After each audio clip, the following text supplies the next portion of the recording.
Bismillahirrahmanirrahim. Assalamu alaikum students.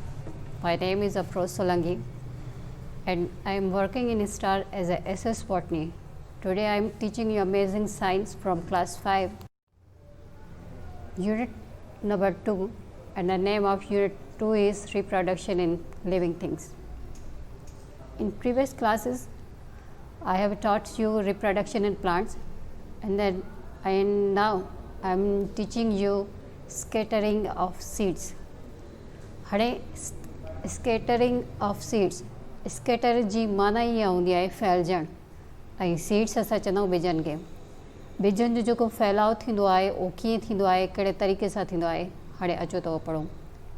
When the seeds are ripe, they have to move away from the plant that made them so that they can grow into new plants. हाणे जॾहिं बि जेके seeds आहिनि उहे ripe थींदा आहिनि, ripe जी माना आहे पची वञणु या तयारु थी वञणु।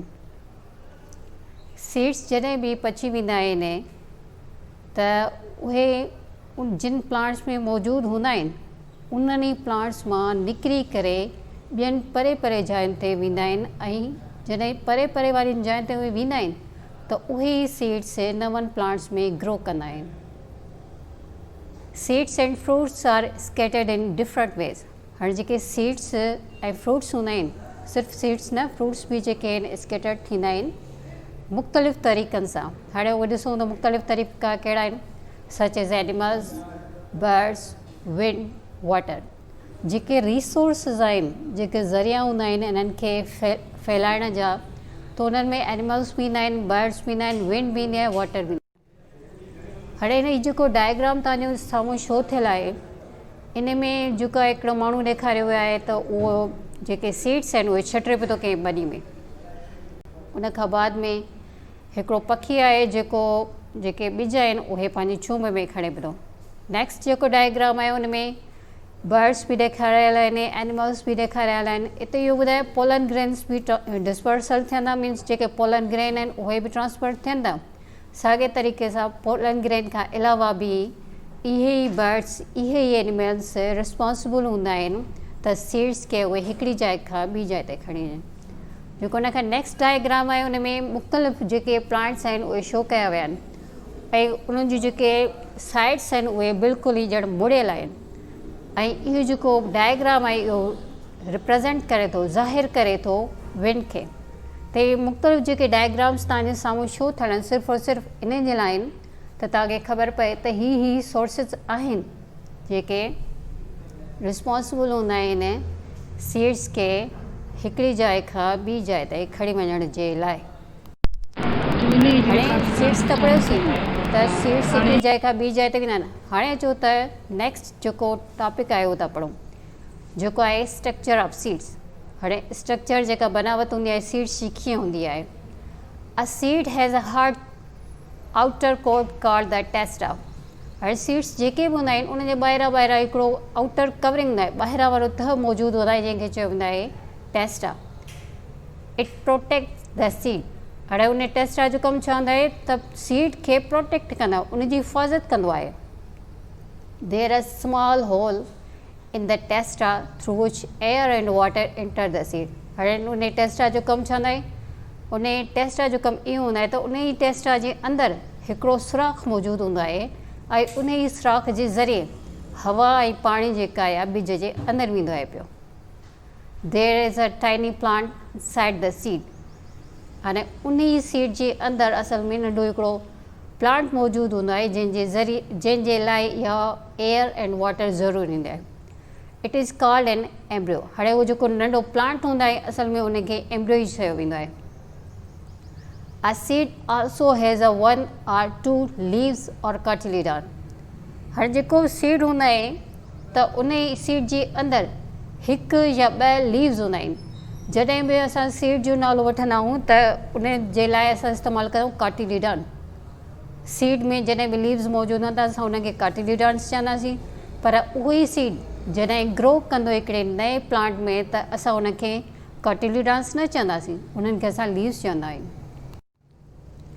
तव्हांजे साम्हूं हीउ डायग्राम शो थियल आहे त सोयाबीन जो जेका आहे सीड जी एनाटॉमी ॾेखारे, मीन्स इंटरनल स्ट्रक्चर जेका आहे, एनाटॉमी असां चवंदा आहियूं इंटरनल स्ट्रक्चर खे।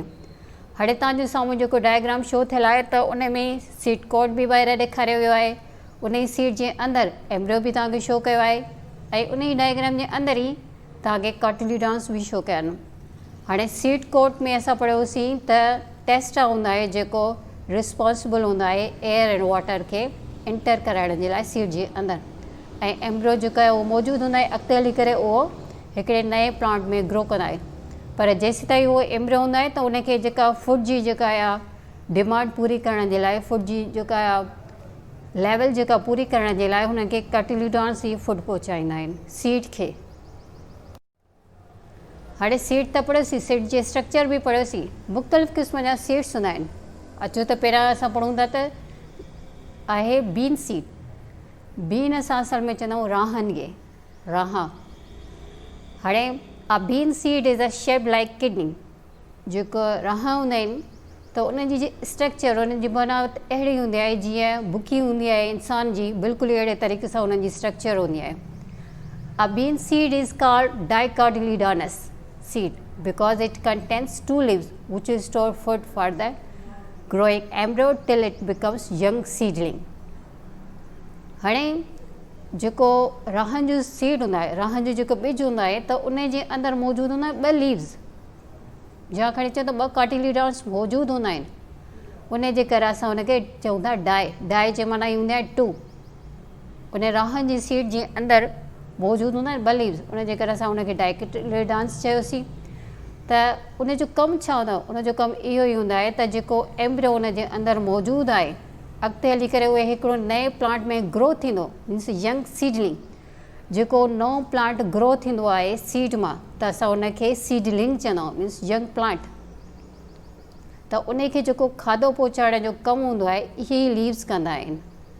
त उहो सीड ते डिपेंड कंदो आहे त सीड कहिड़ो आहे। सीड जेको आहे उन में अगरि ॿ लीव्स था अचनि त असां उनखे डाई चवंदासीं, डाई मीन्स टू। अगरि उन्हनि सीड्स में हिकिड़ो लीव्स थो थिए, हिकिड़ो ई पन थो थिए, त असां उनखे चवंदा आहियूं त मोनोकार्टिलेडॉन। मोनो जी माना इहा आहे वन ऐं डाई जी माना आहे two. The embryo is made up of two parts, radicle and plumule. हाणे जेको एम्ब्रियो हूंदो आहे उन जा बि ॿ पार्ट्स हूंदा आहिनि, उनखे ॿिनि पार्ट्स में डिवाइड कयो आहे। उन ॿिनि पार्ट्स जे नाले रेडिकल एंड प्लेमोल। हाणे जेका रेडिकल आहे असल में एम्ब्रियॉनिक रूट हूंदी आहे, जेका शुरूआति में रूट प्लांट्स मां निकिरंदी आहे, जंहिंखे असां चऊं था त सिंधीअ में असां हुनखे चवंदा आहियूं पाड़, ऐं प्लेमोल असां चवंदा आहियूं, प्लेमोल था चऊं एम्ब्रियॉनिक शूट, शूट असां चवंदा आहियूं थोरे खे। त जेका शुरूआति में रूट निकिरंदी आहे या शूट जेका निकिरंदी आहे त उनजा नाला सीड जे हिसाब सां ॿिया विया आहिनि, रेडिकल एंड प्लेमोल। रेडिकल जेका एम्ब्रियॉनिक रूट हूंदी आहे ऐं प्लेमोल जेका हूंदी आहे उहा एम्ब्रियॉनिक शूट हूंदी आहे। तव्हांजे साम्हूं ई डायग्राम शो थियल आहे, हिन में ॿ सीड्स ॾेखारिया, पर असां हींअर पढ़ियो आहे बीन सीड, तंहिंजे करे असां फोकस जेको रखंदासीं उहो बीन सीड ते रखंदासीं। बीन सीड में असां एम्ब्रियो बि पढ़ियो, तव्हांजे साम्हूं एम्ब्रियो जो बि जेको पोर्शन आहे उहो ॾेखारियल आहे। उन खां बाद बि असां सीड कोट बि पढ़ियोसीं, जेको आउटर कवरिंग हूंदी आहे, ॿाहिरां वारो तह हूंदो आहे। ऐं उन खां अलावा असां रेडिकल बि पढ़ियोसीं, प्लेमोल बि पढ़ियोसीं। रेडिकल असां चवंदा आहियूं त एम्ब्रियॉनिक रूट खे, ऐं असां छा कंदा आहियूं त प्लेमोल चवंदा आहियूं एम्ब्रियॉनिक शूट खे। हिते रेडिकल जो पोर्शन शो थियल आहे, त ध्यानु सां ॾिसो त रेडिकल जेका आहे एम्ब्रियॉनिक रूट, ऐं आउटर जेको कवरिंग आहे जंहिंखे असां चयोसीं सीड कोट, ऐं जेको एम्ब्रियो वारो पोर्शन ॾेखारियल आहे तव्हांजे साम्हूं। अचो त नेक्स्ट ते हलूं। हाणे असां हींअर पढ़ियोसीं बीन सीड। हाणे असांखे पढ़ो आहे मेज़ सीड। मेज़ असां चवंदा आहियूं मकई खे। अचो त पढ़ूं। The outer most covering which encloses the entire grain is made up of fused fruit wall and testa. हाणे जेका आउटर कवरिंग असां ग्रेन में पढ़ियासीं, हिन में बीन सीड में पढ़ियासीं, त बीन सीड में बि असां पढ़ियोसीं त पूरो जेको सीड आहे उहो कवर थियल हूंदो आहे आउटर कवरिंग सां, मीन्स ॿाहिरां वारो तह जंहिंखे असां चयोसीं सीड कोट। हाणे सीड कोट में असां टेस्टा बि पढ़ियो। हाणे हिन में आहे त फ्रूट वॉल। असल में जेको ॿाहिरां वारो ग्रेन हूंदा आहे, ग्रेन असां चवंदा चणनि खे, त जेका मकई आहे उहे बि चणनि वांगुरु ई हूंदा आहिनि। त उनजी जेका वाल हूंदी आहे ऐं जेको टेस्टा हूंदा आहिनि बिल्कुलु हिक ॿिए सां गॾियल हूंदा आहिनि, फ्यूज़ थियल हूंदा आहिनि। फ्यूज़ मीन्स मिलायल। इहे ॿई जेके आहिनि टेस्टा एंड फ्रूट वाल ॿई जेके आहिनि गॾियल हूंदा आहिनि। A maize seed is oval and flat in shape। जेका मकई आहे उनजो सीड जी जेका स्ट्रक्चर हूंदी आहे या त बेज़वी टाइप हूंदी आहे, बेज़वी वांगुरु हूंदी आहे, या त वरी उहा हूंदी आहे सिधी सही।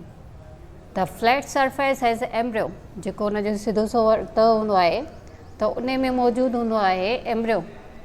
The broad yellowish region is called endosperm. हाणे उन में हिकिड़ो जेको आहे पीले कलर जो पोर्शन मौजूदु हूंदो आहे, हिसो मौजूदु हूंदो आहे, जंहिंखे चयो वेंदो आहे एंडोस्पर्म।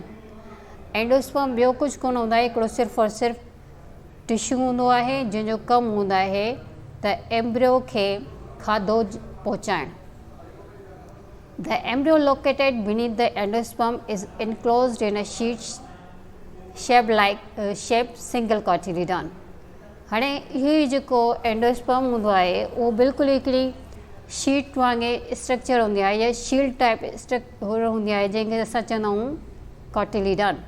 हाणे असां पढ़ियोसीं त जेको मेज़ आहे त मेज़ आहे single cotyledon. Single means one ऐं मोनो मीन्स वन। त मेज़ जेका आहे उन में सिर्फ़ु और सिर्फ़ु हिकिड़ो थींदो आहे, हिकिड़ो कॉटिलीडॉन थींदो आहे।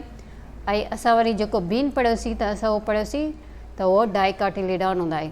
त इन करे असां मेज़ खे चवंदा आहियूं मोनोकॉट ऐं असां बीन खे चवंदासीं डाइकॉट, छाकाणि त लीव्स जे हिसाब सां। तव्हांजे साम्हूं ही जेको आहे डायग्राम शो थियल आहे, इन में कॉर्न बि आहे बीन बि आहे, ॿई सीड्स तव्हांजे साम्हूं शो कयल आहिनि ऐं ॿई सीड्स असां पढ़ियासीं। हाणे ॿिन्ही में पोर्शन शो कयल आहे सीड कोट। सीड कोट आउटर कवरिंग हूंदी आहे ऐं उन में पोर्शन हिकिड़ो मौजूदु हूंदो आहे जंहिंखे असां चवंदासीं टेस्टा। टेस्टा जे ज़रिए सीड्स जे अंदरि एयर एंड वाटर जेका आहे उहे दाख़िल थींदा आहिनि, जेके ज़रूरी हूंदा आहिनि त अॻिते हली करे प्लांट जेको उन मां नई सीड मां ग्रो थिए त उनखे वाटर बि मिलंदो रहे ऐं एयर बि मिलंदी रहे।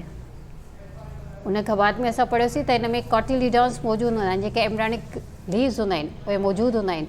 उनजो कमु इहो हूंदो आहे त यंग एम्ब्रियो जेको उनजे सीड जे अंदरि जेको नंढो प्लांट मौजूदु आहे उनखे फूड पहुचाइण जो कमु इहे कॉटिलीडॉन्स कंदा आहिनि। ऐं रेडिकल एंड प्लेमोल, रेडिकल ॿिन्ही सीड्स में निकिरंदी। रेडिकल हूंदी आहे एम्ब्रियोनिक रूट ऐं प्लेमोल हूंदी आहे एम्ब्रियोनिक शूट। हाणे बीन में असां न पढ़ियोसीं त को एंडोस्पर्म जी फॉर्मेशन थींदी आहे, पर जेको कॉर्न हूंदो आहे मीन्स मकई उन में इन एंडोस्पर्म जी फॉर्मेशन थींदी आहे, माना इन टिश्यू जी फॉर्मेशन थींदी आहे।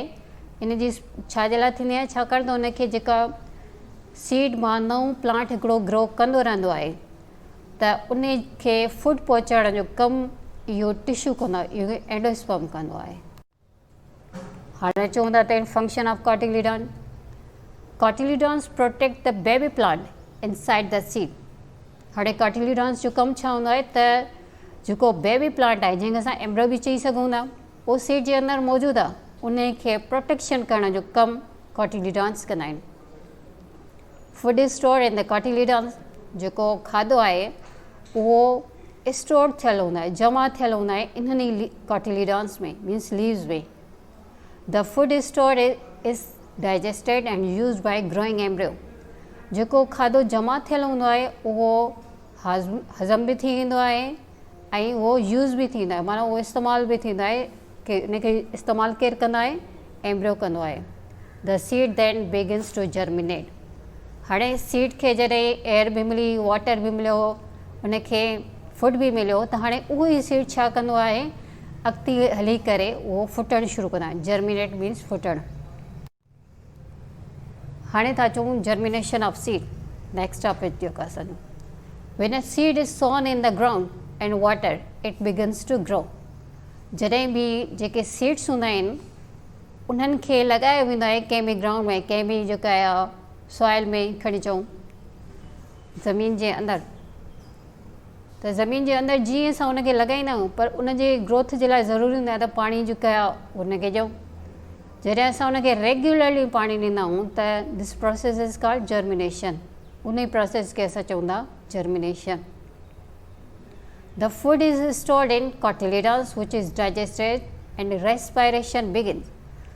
हाणे जेको फूड आहे उहो स्टोर थियल आहे कॉटिलीडॉन्स में उहो डाइजेस्ट बि थी वञे थो, डाइजेस्ट बि थी वियो, इन खे एयर बि मिली, वाटर बि मिले, त हाणे रिस्पायरेशन बि उहो सीड शुरू करे छॾींदो। The seed begins to germinate. हाणे जॾहिं सभु हुन जी रिक्वायरमेंट, सभु हुन जी जेके ज़रूरतूं हुयूं सीड जूं पूरियूं थियूं, त हाणे उहो ई सीड छा कंदो आहे, अॻिते हली करे फुटणु शुरू करे छॾींदो आहे, छाकाणि त हुन जूं जेके ज़रूरतूं उहे त पूरियूं थी वियूं। हाणे उहो ई सीड छा कंदो, जर्मिनेट थो करे। तव्हांजे साम्हूं ही डायग्राम शो थियल आहे, प्रोसेस ऑफ सीड जर्मिनेशन। कंहिं बि सॉइल में, कंहिं बि ज़मीन में असां छा कयूं, सीड्स जेके आहिनि उहे बसि छटे छॾींदा आहियूं। उन खां बाद में उन खे ई रेगुलरली पाणी ॾींदा रहंदा आहियूं ऐं उन मां Aahista Aahista radical and प्लोमोल ji formation थींदी आहे।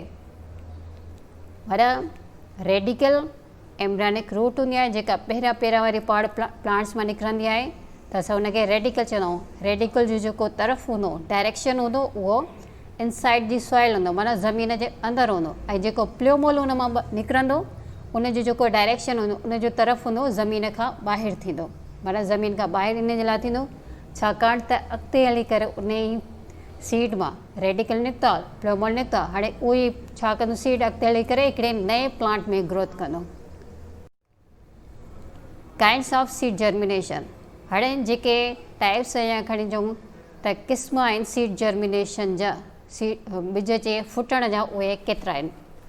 There are two kinds of germination. Germination जा फुटण जा, ॿिज जे फुटण जा ॿ तरीक़ा हूंदा आहिनि। One is hypogeal germination and second is epigeal germination. Hypogeal germination first आहे। हाइपो जी माना ई हूंदी आहे बिलो, ऐं geo means earth. The seed absorb air and water through the hole in the टेस्टा।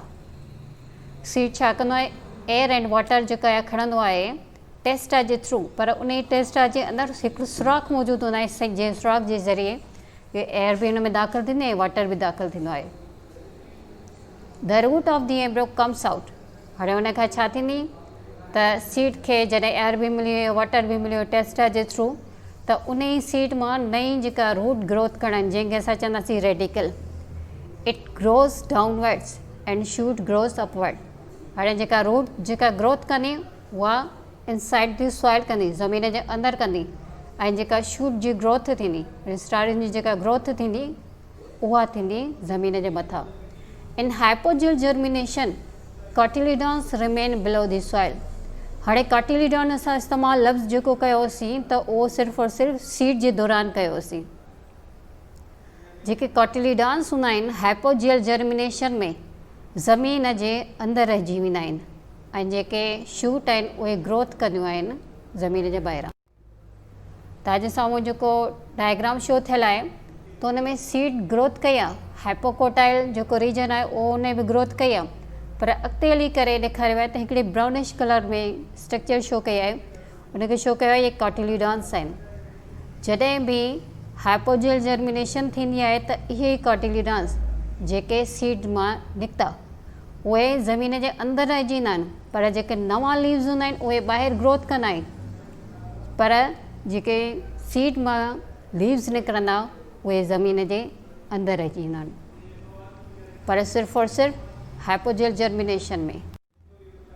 Next आहे एपीजियल जर्मिनेशन।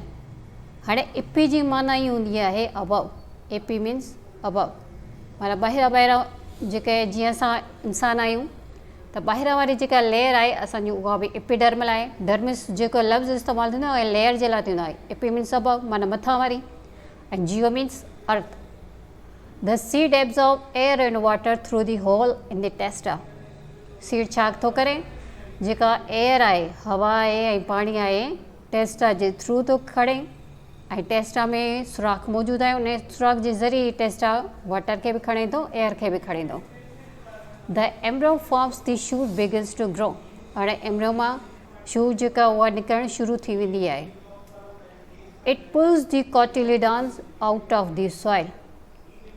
इहा shoot छा कंदी आहे त कॉटिलीडॉन्स खे ज़मीन खां ॿाहिरि कढे छॾींदी आहे। The cotyledons provide food for the growing plant until its leaves grow.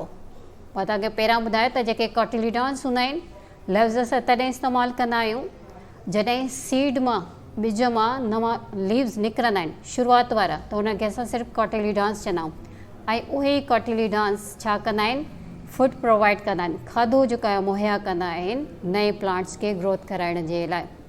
Than the कॉटिलीडॉन्स drop of, उन खां बाद में छा थींदो आहे, एपीजियल जर्मिनेशन में इहे कॉटिलीडॉन्स ख़तमु थींदा आहिनि as the shoot grows upward. Shoot जीअं जेका आहे ग्रोथ कंदी आहे, मीन्स वधंदी आहे मथे तरफ़ ॾांहुं, त इहे कॉटिलीडॉन्स ड्रॉप ऑफ थींदा आहिनि, ख़तमु थींदा आहिनि।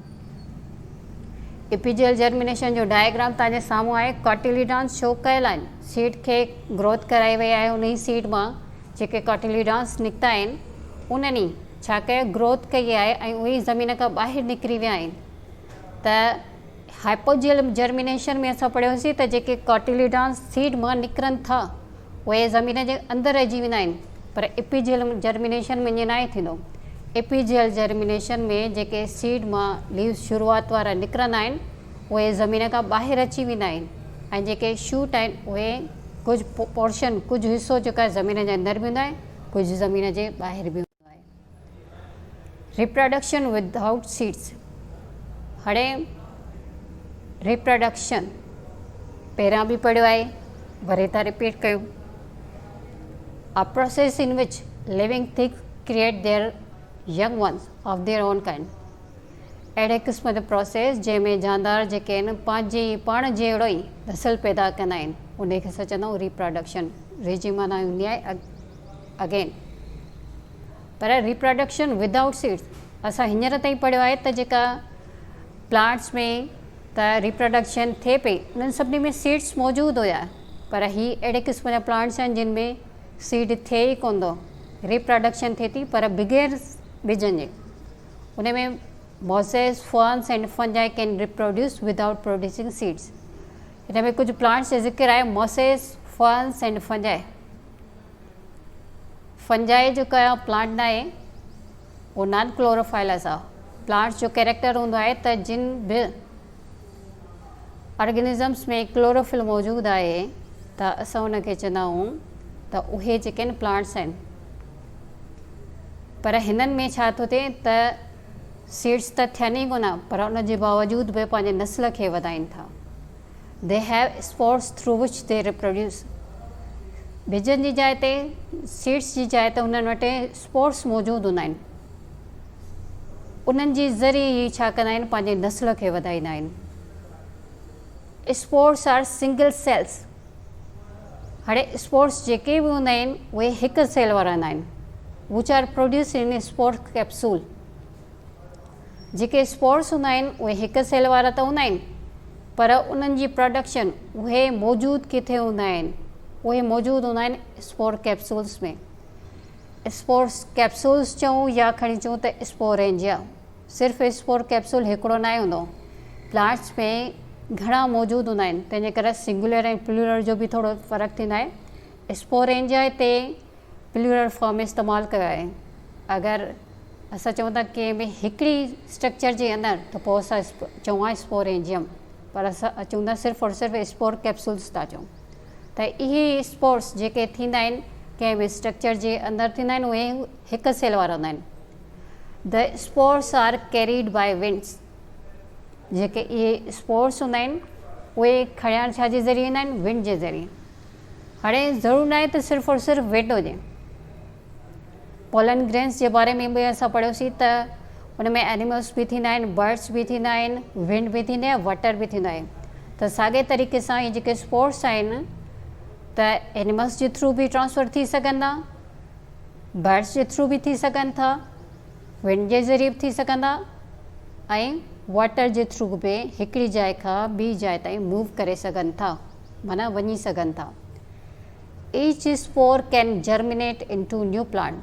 त हर जेको स्पोर आहे हिकिड़े नए प्लांट में फुटी सघे थो, हिकिड़े नए बूटे में वधी सघे थो। तव्हांजे साम्हूं स्ट्रक्चर्स शो थियल आहिनि त हीअ प्लांट्स जा जेके आहिनि लीव्स आहिनि ॾेखारिया विया आहिनि।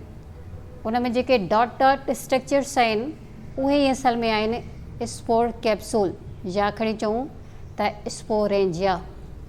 इन्हनि जे अंदरि हिकु सेल वारा सेल्स मौजूदु आहिनि जंहिंखे असां स्पोर्स चयोसीं, ऐं उहे जॾहिं एनिमल्स जे थ्रू बर्ड्स जे थ्रू, विंड जे थ्रू या वाटर जे थ्रू उहे हिकिड़ी जाइ खां जॾहिं ॿी जाइ ताईं मूव कंदा, माना हिकिड़ी जाइ खां ॿी जाइ ताईं वेंदा, त उन्हनि स्पोर्स मां हिकु नओं जेको आहे प्लांट थी सघे थो।